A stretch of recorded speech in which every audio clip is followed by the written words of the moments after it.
Hola, muy buenos días. Hoy tenemos un nuevo café virtual de Societat Civil Catalana. En esta ocasión tenemos el privilegio de contar con Josep Borrell Fontellas. Todos lo conocéis. Buenos días, Josep. Hola, buenos días, buen día.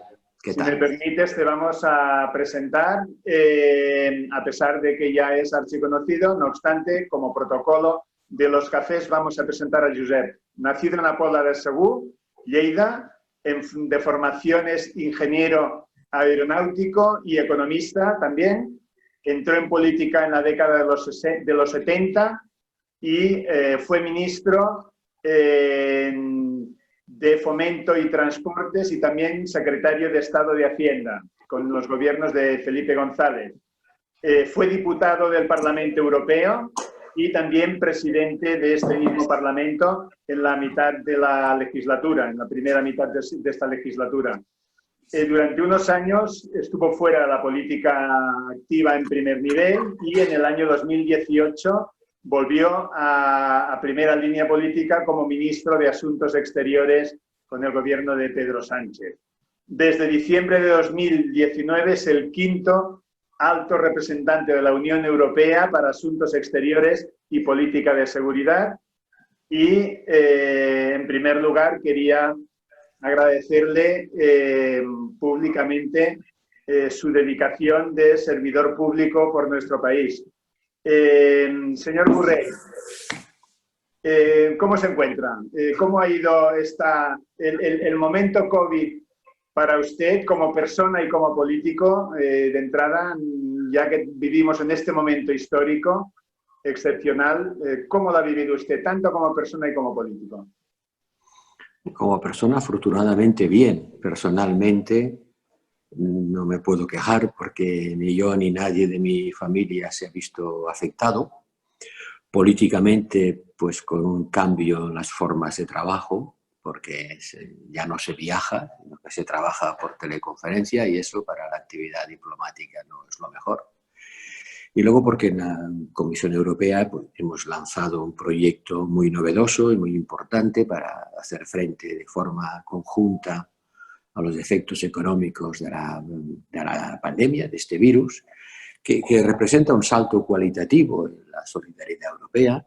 Y eso pues creo que hay que señalar porque no hay mal que por bien no venga, ¿no? Ha sido un mal muy malo, pero al menos ha servido para relanzar el proceso de construcción europea con nuevos instrumentos que antes de la pandemia parecían imposibles y que sin embargo ahora están sobre la mesa con una propuesta concreta, esperando que lo apruebe el Consejo Europeo y los parlamentos de cada país. Muy bien, Josep. Una pregunta también inicial. Una persona como usted, con su formación, ¿qué gusanillo le picó en los años 70 para empezar en la política? ¿Nos podría alumbrar un poquitín? Quien le conoce a usted, pues me gustaría saber cómo este papel de servidor público de tantos años, toda una vida dedicada al servicio público de un país, ¿qué fue lo qué gusanillo le picó a usted en aquellos años? Toda una vida no, porque yo he pasado bastante tiempo trabajando como ingeniero en la empresa privada sí, por supuesto, y como profesor en las universidades en España y fuera.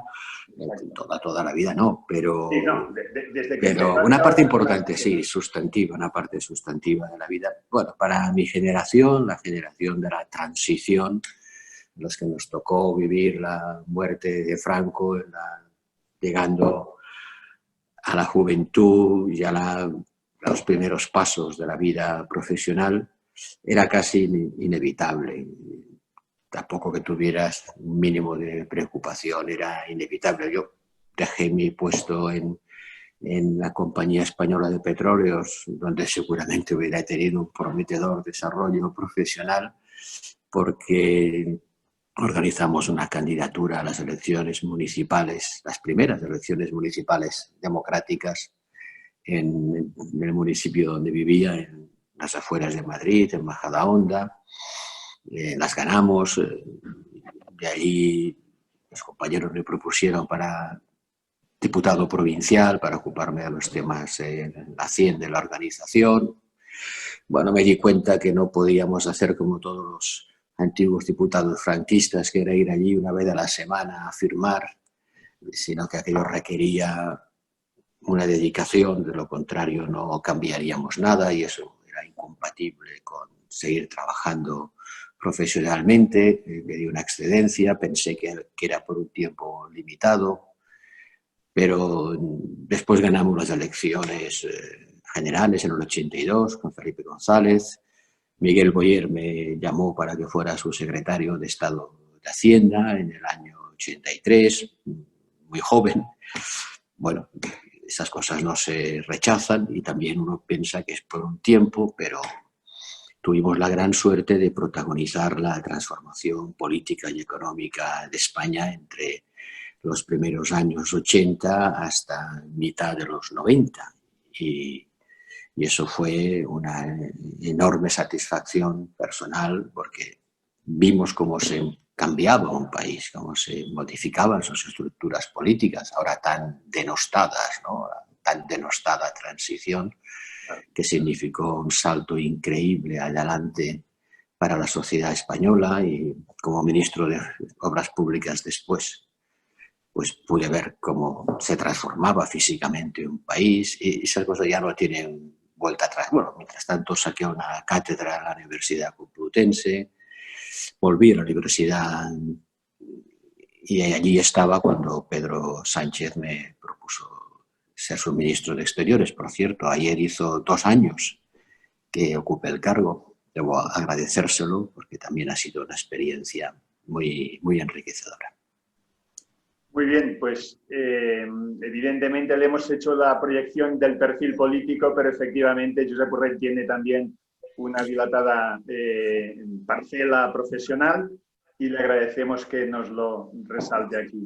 ¿Podría explicarnos en qué consiste, también a grandes rasgos, la tarea del alto representante de Asuntos Exteriores y Seguridad de Europa?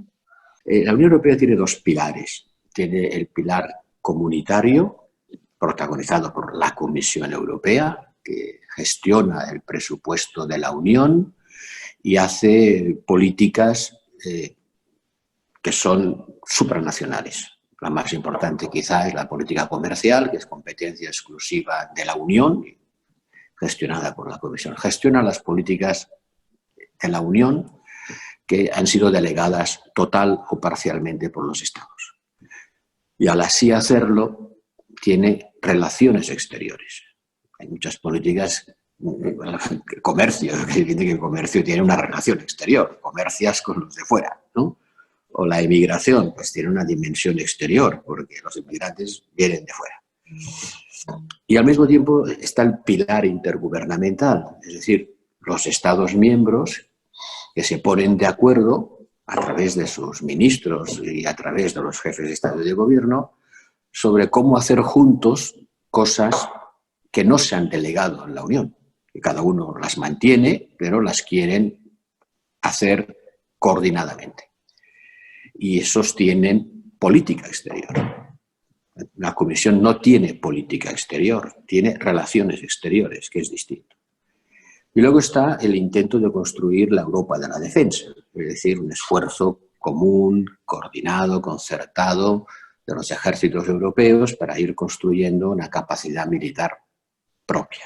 No es un ejército europeo, pero hay maneras de construir una defensa europea.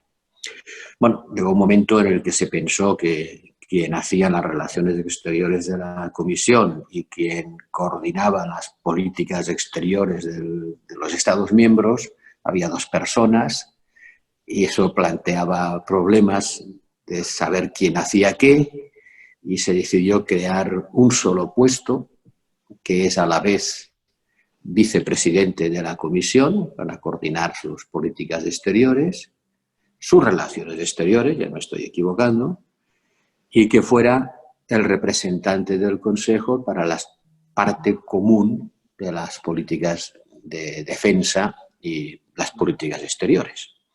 Y por eso preside el Consejo de Asuntos Exteriores y vicepreside la Comisión Europea. está, digamos, en medio de los dos pilares, tratando de que sean coherentes y coordinados los dos.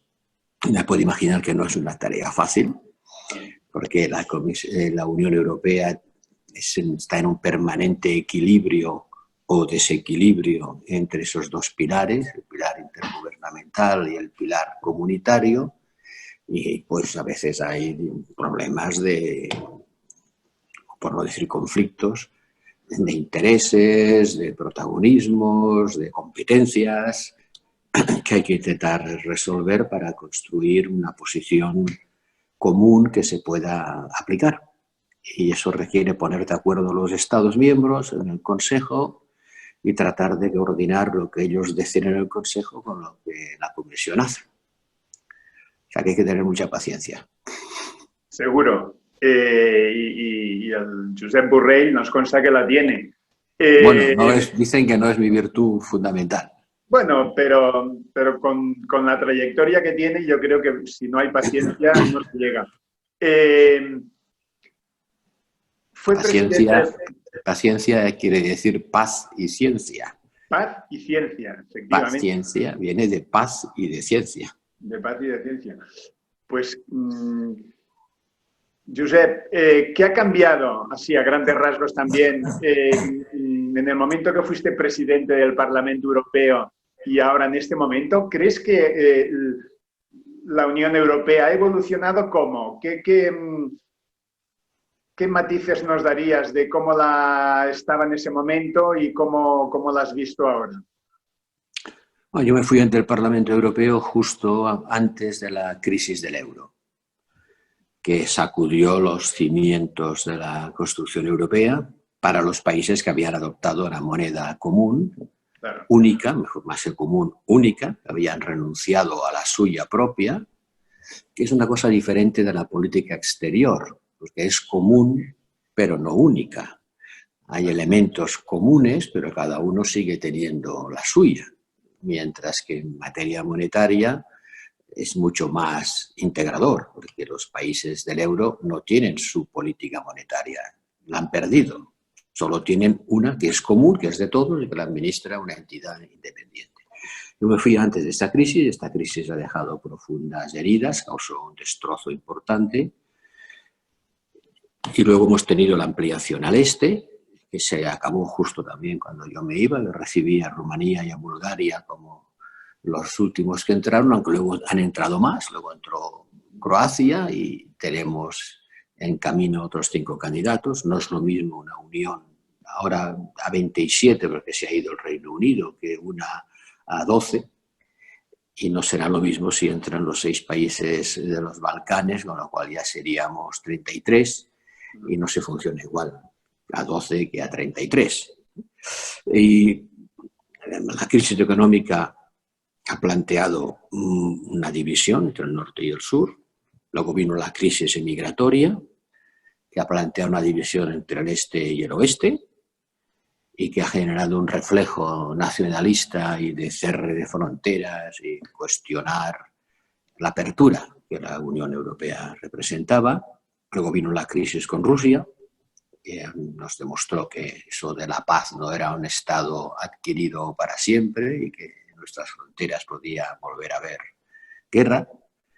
Luego vino la crisis siria, la crisis libia. O sea, pensábamos que podíamos extender nuestra paz y nuestra ciencia a nuestro entorno inmediato y pacificar el Mediterráneo y la frontera oriental, y ahora en cambio estamos rodeados de un arco de inestabilidad que va desde Libia hasta el Cáucaso, y eso naturalmente da un nuevo sentido a la Unión, porque lo plantea ya no solo en términos de una Unión que busca el libre comercio dentro y fuera, sino una Unión que tiene que tener una mayor capacidad de acción en el mundo.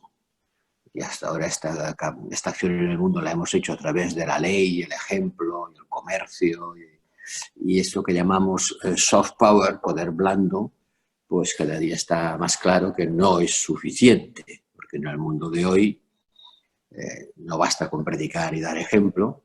Hay relaciones de fuerza cada vez más fuertes, más assertive, se llama en inglés, más claramente enfrentadas, y eso le da a la Unión una dimensión geopolítica que no tenía antes. Antes la Unión se inventó para resolver los problemas entre los europeos. Era una cosa casolana, una cosa de casa. Los vecinos de la comunidad se han peleado y hemos de poner paz. Pero era una cosa entre europeos para resolver problemas de los europeos. Y esto podemos decir que se ha resuelto y es una gran cosa. Ahora tenemos más bien que utilizar la Unión como un instrumento de acción hacia el resto del mundo. Cuando se creó la Unión Europea, la globalización no existía. En el 57, la globalización no se sabía qué era. En cambio, hoy China tampoco existía como potencia. Y había una guerra fría. Y ahora no hay guerra fría, porque puede venir otra. China es el gran agente político y económico ascendente, y Europa tiene que buscar su camino en un mundo donde cada vez somos más pequeños en número y muy diferentes de los demás países, porque tenemos que defender nuestro modelo de sociedad, que es único, porque Europa se caracteriza por una combinación de libertad política. No hay otra parte del mundo donde las libertades políticas estén tan garantizadas como en Europa. Por una prosperidad económica, que sigamos teniendo grandes problemas de desigualdad y de distribución de la renta, pero hay una prosperidad económica que es incomparable con la de otras partes del mundo, y al mismo tiempo unos niveles de cohesión social, de solidaridad social, sistemas de seguridad social, de medicina, de sanidad, de educación, de protección al desempleo, que sin duda son imperfectos y no son suficientes, pero caramba, compárelos con cualquier otro país del mundo y verá que estamos muy por delante. Y estas tres cosas, libertad política, prosperidad económica y cohesión social, que son las señales de marca de la civilización europea, pues hay que defenderlos. Por supuesto. A pesar de ello, en el inicio de la pandemia del COVID, desde nuestro país, desde España, tuvimos una sensación de respuesta tibia delante de esta problemática que se encontraba individualmente cada Estado, ¿no? Ahora ya hay unos esfuerzos importantes por encontrar una solución económica a los países que lo han padecido más. ¿Crees que llegaremos a buen puerto a pesar de la distensión norte-sur? ¿Qué esperanzas nos das al respecto? No, más que distensión, no hay mucha distensión, hay más bien tensión. Pero no es solo norte y sur, también es este-oeste. Ya verás cómo a la hora de discutir este plan de relanzamiento, los países del este, que son países de renta per cápita mucho más baja que la nuestra, van a decir que porque hay que ayudar a países más ricos, como son España e Italia, cuando ellos son más pobres. El objetivo no es ayudar a los más pobres, sino a los que más han sufrido por la pandemia. Pero está claro que, aunque tú no hayas sufrido tanto por la pandemia, puedes argumentar que tú también tienes necesidades. Va a haber una discusión fuerte, dura, pero las discusiones en Europa siempre son mucho menos agrias que las que vemos en el Parlamento español. Son más constructivas, más civilizadas, pero no menos intensas. Y espero que se llegue a un acuerdo, pero no está garantizado, porque los acuerdos tienen que ser por unanimidad. Y luego cada jefe de gobierno lo tiene que llevar a ratificación de su parlamento. Y en algunos parlamentos las mayorías parlamentarias no están claras. Son gobiernos minoritarios, de coalición, y tienen que aprobarlo todos los parlamentos nacionales y en algunos casos, en algunos países, incluso algunos parlamentos subnacionales, algún parlamento regional. De manera que el camino no va a ser de rosas ni va a ser rápido, y eso es lo que más me preocupa, porque necesitamos actuar a prisa. Los efectos económicos de la crisis se están haciendo sentir y se van a dejar sentir más cuando empiece la temporada turística, que no va a ser una temporada plena, por mucho que la intentemos salvar. Es evidente que los límites, las limitaciones a la movilidad van a tener un efecto negativo sobre el turismo. Has comentado la evidencia actual del papel de China, un país con 1.400 millones de habitantes, con un incremento muy importante de crecimiento en los últimos años, tanto económicos como tecnológicos, y evidentemente es un candidato también a la hegemonía mundial. Bien, y has dicho que Europa es un modelo claro por las libertades y lo que nos has mencionado. ¿Cuál va a ser el recorrido y el papel que tiene que jugar Europa en esta polaridad tan fuerte entre Estados Unidos y China? ¿Y cómo vamos a poder encontrar aquí el papel de cuña y ser la tercera gran potencia, por decir, no en orden de importancia, sino que también sea una gran potencia mundial y que tenga voz y voto en este papel, en este nuevo rol y en este nuevo escenario mundial? ¿Cómo lo vamos a hacer? ¿Y qué papel te toca? El mundo de mañana va a estar diseñado por la confrontación chino-americana. De igual manera que el mundo de la posguerra lo estuvo por la confrontación entre el mundo occidental y el Imperio Soviético. Pero ahora no es el mundo occidental y el Imperio Soviético, ahora es China y Estados Unidos. China no es un imperio como la Unión Soviética, no tiene ocupados militarmente a una veintena de países, ni tiene tropas distribuidas por el mundo, y el mundo occidental es algo más que Estados Unidos. Por lo tanto, no es exactamente lo mismo, no es la misma bipolaridad que cubría el mundo entero, con la excepción de los países no alineados. Ahora es una confrontación entre dos grandes potencias, la potencia emergente, que es China, y la potencia, no diré decadente, pero la potencia que ya ha alcanzado la cúspide de su poder y su capacidad económica y militar. Y eso es lo que a los analistas internacionales les hace temer que ocurra un momento Tucídides, como llaman ellos, que es las guerras del Peloponeso en Grecia, cuando la potencia declinante, que era Atenas, vio que la potencia emergente, Esparta, estaba tomando demasiada fuerza y decidió hacerle la guerra preventivamente, antes de que cogiera más poder.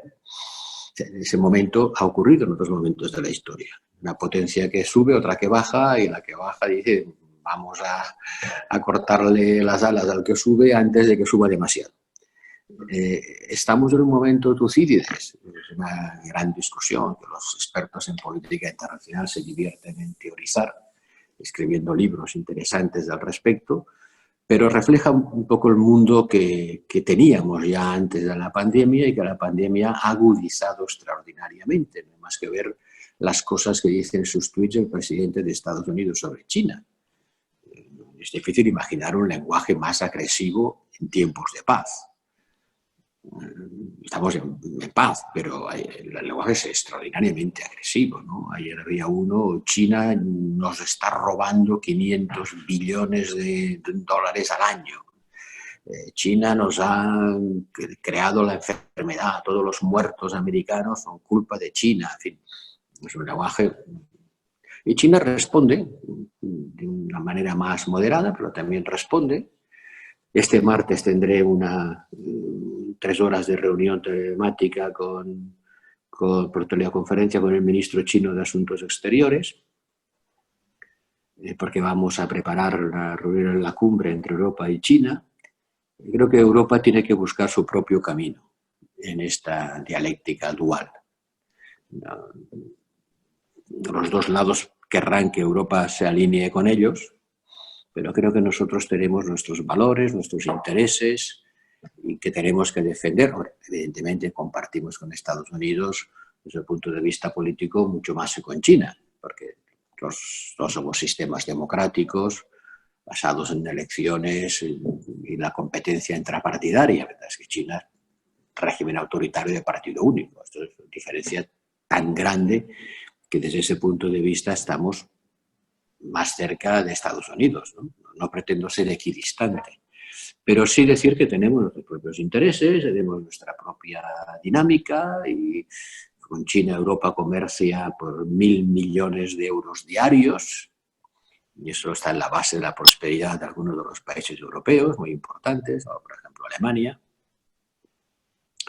En fin, tenemos que encontrar nuestro camino y tenemos que defender lo que representamos y también nuestros intereses. O sea, la Unión se basa, como dicen los tratados, en sus valores y sus intereses. No seamos angelicales, tenemos las dos cosas. Claro. A veces entran en contradicción, como toda política exterior.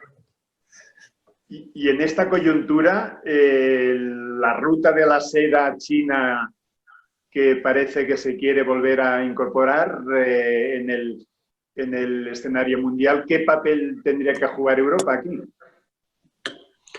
La ruta de la seda es un gran instrumento de acción exterior de China, que lo ha jugado muy bien, ha creado un paradigma, ha creado un modelo que tiene sus problemas porque probablemente está generando dinámicas inversoras con altos endeudamientos en algunos países, que hay que ver si es sostenible, pero en todo caso es un factor de conectividad del mundo que no podemos ignorar. Creo que lo que tenemos que hacer es poner en colaboración la iniciativa china de la ruta de la seda y de la franja, como ellos llaman, con nuestro Green Deal, con nuestro gran proyecto también global, que es la transformación ecológica. Si fuéramos capaces de hacer las dos cosas a la vez, pues generaríamos una dinámica positiva y haríamos que ese gran proyecto, que de alguna manera es la palanca que utiliza China para convertirse en potencia mundial, sirva también para luchar contra los efectos del cambio climático y que las inversiones que se hagan se marquen dentro de los parámetros de defensa del medio ambiente que Europa está planteando ahora. Eso sería muy bueno, pero claro, eso necesita unos niveles de cooperación y de entendimiento que van en línea muy diferente de la confrontación chino-americana. Pero creo que hay que buscar sinergias, compatibilidades y complementariedades, sobre todo entre la iniciativa china y la nuestra. Lógico. En enero se inicia esta amenaza de epidemia, luego pandemia ya a través de la declaración de la OMS y en febrero se anuló el Mobile Congress en Barcelona. Surgieron diversas teorías o rumores por el cual se produjo esta anulación. Se hablaba de la tecnología 5G y de la rivalidad China-Estados Unidos. ¿Hay algo en ello que un alto comisionado pueda decir? ¿O cree que son rumores periodísticos de la prensa? La verdad es que no tengo mucha información al respecto, ¿no? Imagino que rumores todos los que quieras, pero no te puedo confirmar ni desmentir lo que se dice. ¿Qué es lo que te preocupa sobre la anulación del mobile phone? No, más que preocupar era que hubo, digamos, en principio se anuló por el COVID y por la amenaza de la epidemia, la pandemia, pero salieron en prensa que detrás estaba intereses en Estados Unidos no estaba de acuerdo que China pudiera mostrar toda su tecnología 5G y esto formaba parte de la polaridad política entre las dos grandes potencias.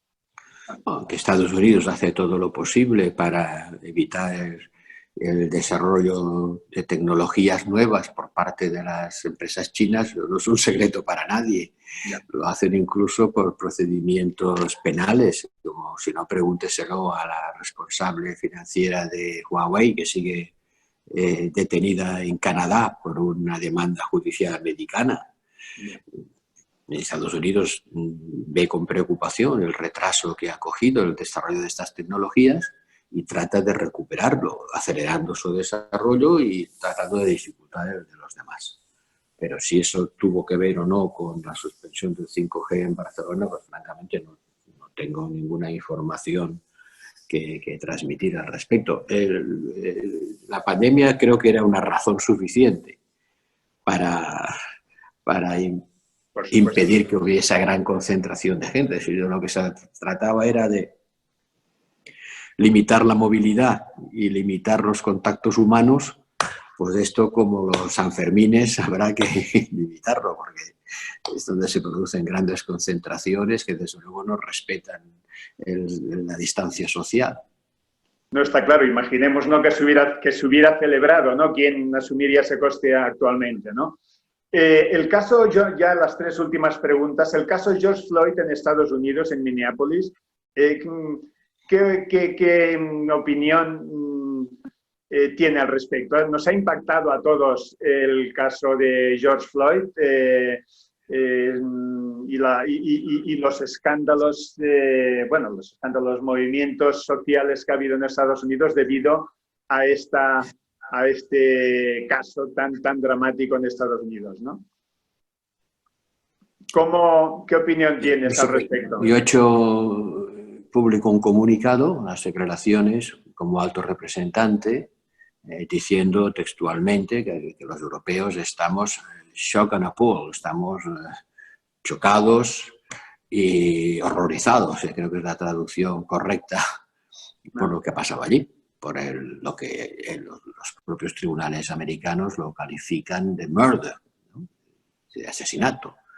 Está claro que es un comportamiento policial inaceptable.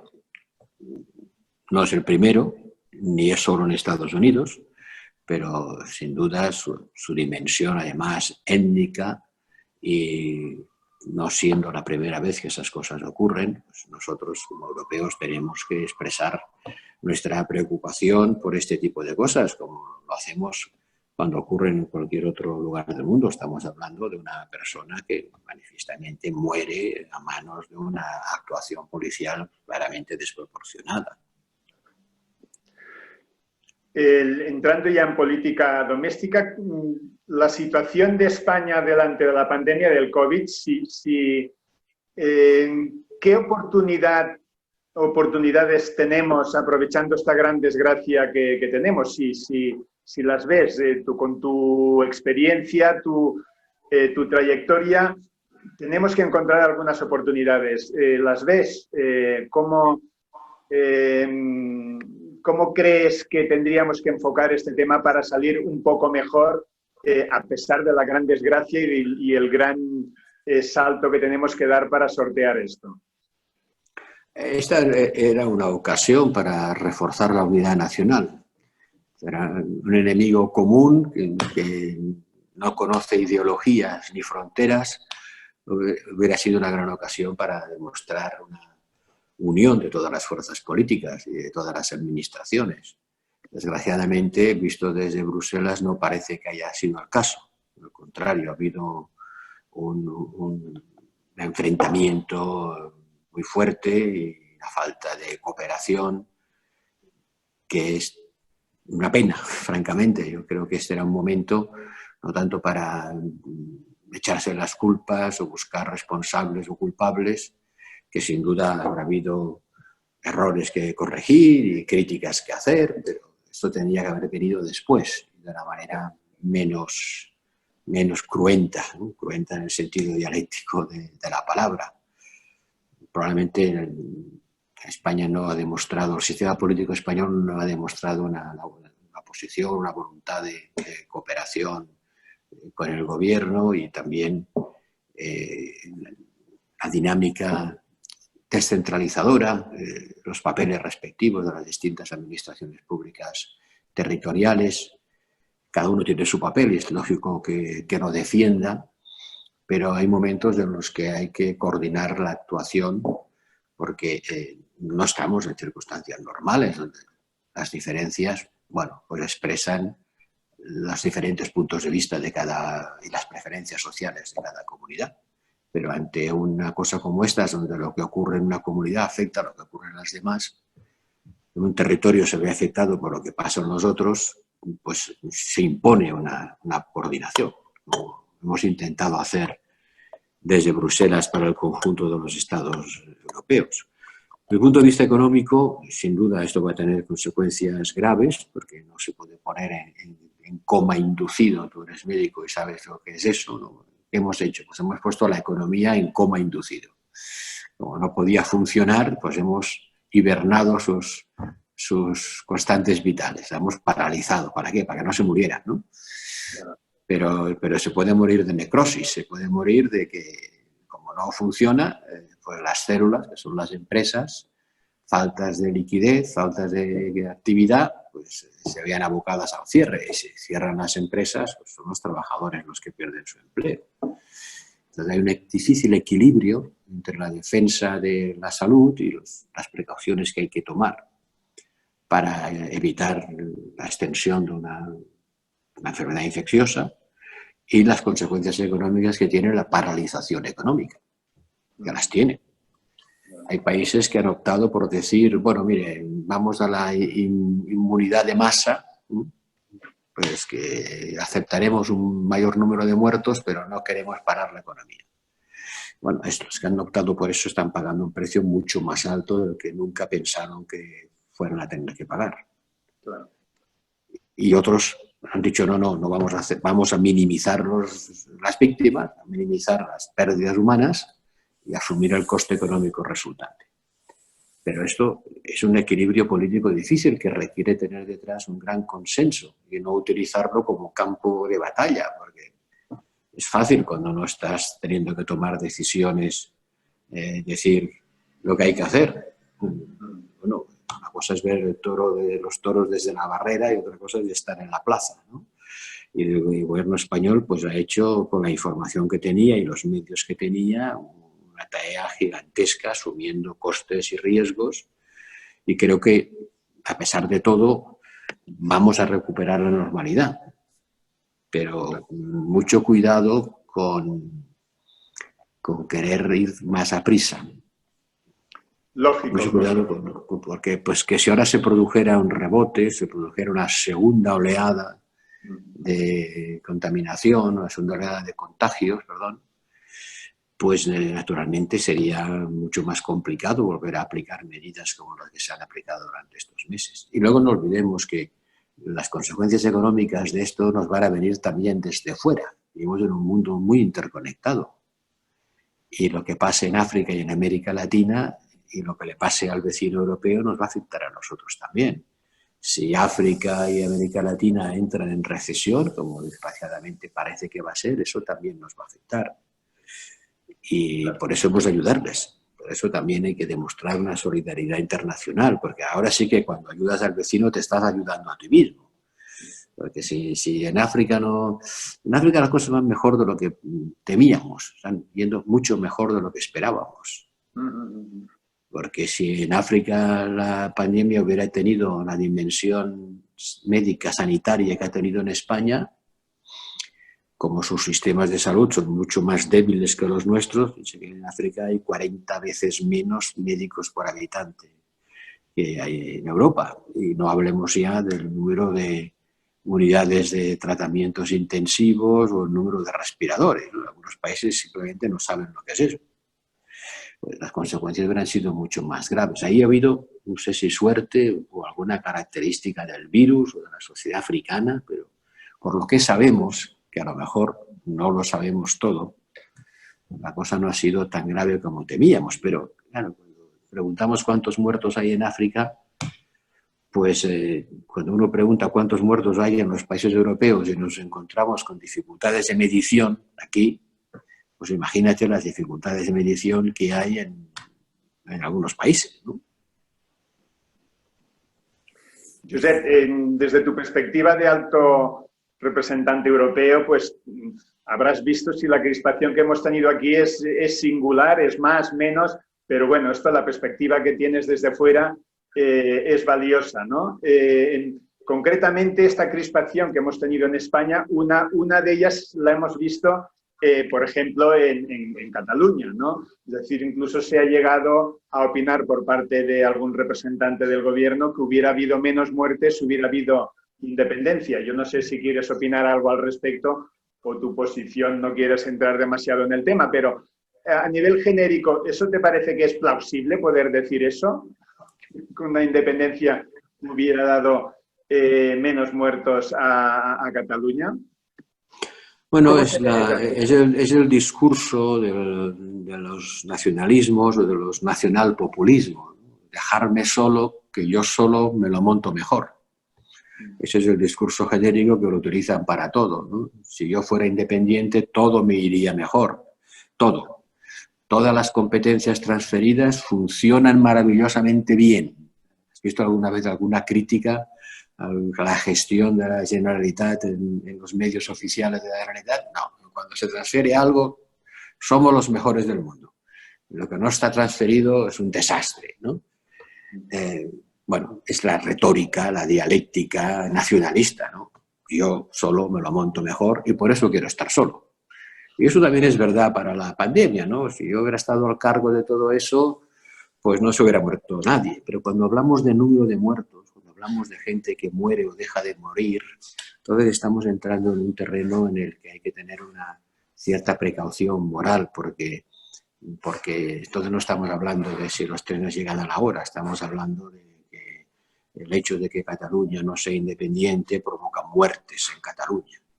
O sea, la no independencia se salda en muertos. No es que ya que España nos robe, ¿no?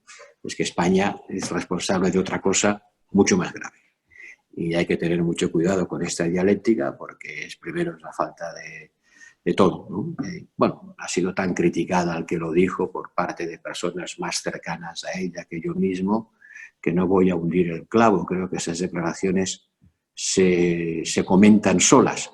Pero luego, yendo a la práctica, vamos a ver, para que Cataluña, el gobierno de Cataluña sea responsable de las residencias de ancianos, en Cataluña no le hace falta ser independiente, porque ya tiene todas las competencias posibles e imaginables. Las residencias de ancianos son su competencia y francamente no parece que haya sido un ejemplo de eficacia. Yo creo que la oposición hubiera debido y podido señalar con más contundencia la responsabilidad que tiene el gobierno de Cataluña, de la Generalitat, en lo que ha ocurrido en las residencias de ancianos en Cataluña. Eso, a ver, hubiera sido las cosas mejor, pues ¿por qué no empiezan a hacer funcionar mejor lo que ya tienen? ¿No? Y lo que tienen, francamente, no es un ejemplo de funcionamiento, ¿no?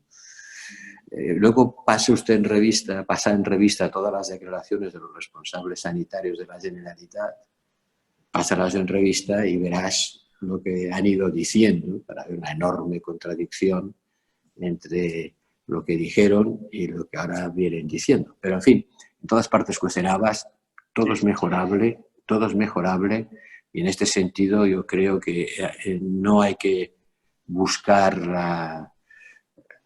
la crítica, sino la cooperación. La cooperación, y habrá tiempo para la crítica y la asignación de responsabilidades a nivel internacional, ¿no? Lo que pasa con la WTO, con la WHO, la Organización Mundial de la Salud, ¿no? La World Health Organization, pues dará lugar sin duda a discusión sobre su eficacia, sobre su comportamiento, si ya está muy cerca de China o no, si podía haber hecho mejor las cosas. Hay que revisar cómo nos hemos comportado todos, aunque solo sea para que la próxima vez lo hagamos mejor. Pero esto de decir, si yo estuviera solo, en mi caso hubiera habido menos muertos, esto es algo que yo creo que debería estar fuera de la dialéctica política, pero en fin, cada uno la usa como puede o quiere, ¿no? Pues muy bien, Josep, recogemos este espíritu de colaboración, de concordia que nos acabas de de expresar, y desde Sociedad Civil Catalana pues es nuestro papel, el de la convivencia, el de la concordia. Recordamos las dos grandes manifestaciones de octubre 17 que tuviste a bien acompañarnos, junto con otras personalidades como Paco Frutos, Jiménez Villarejo, etcétera. Y no solo una vez, incluso en la segunda gran manifestación que me comentabas que segundas partes no eran buenas y que no querías participar, pero finalmente quisiste venir y sí que fueron buenas las segundas partes. Te agradecemos muchísimo tu cercanía y apoyo a Sociedad Civil Catalana, no a nosotros, sino lo que significamos, que es convivencia, concordia y esperanza de reconciliación entre catalanes y entre nosotros y entre el resto de españoles. Te agradecemos mucho tu tiempo y... Gracias a vosotros por vuestro trabajo. Y muchas gracias, Josep. Un abrazo fuerte. Hasta luego. Venga, hasta luego. Adiós.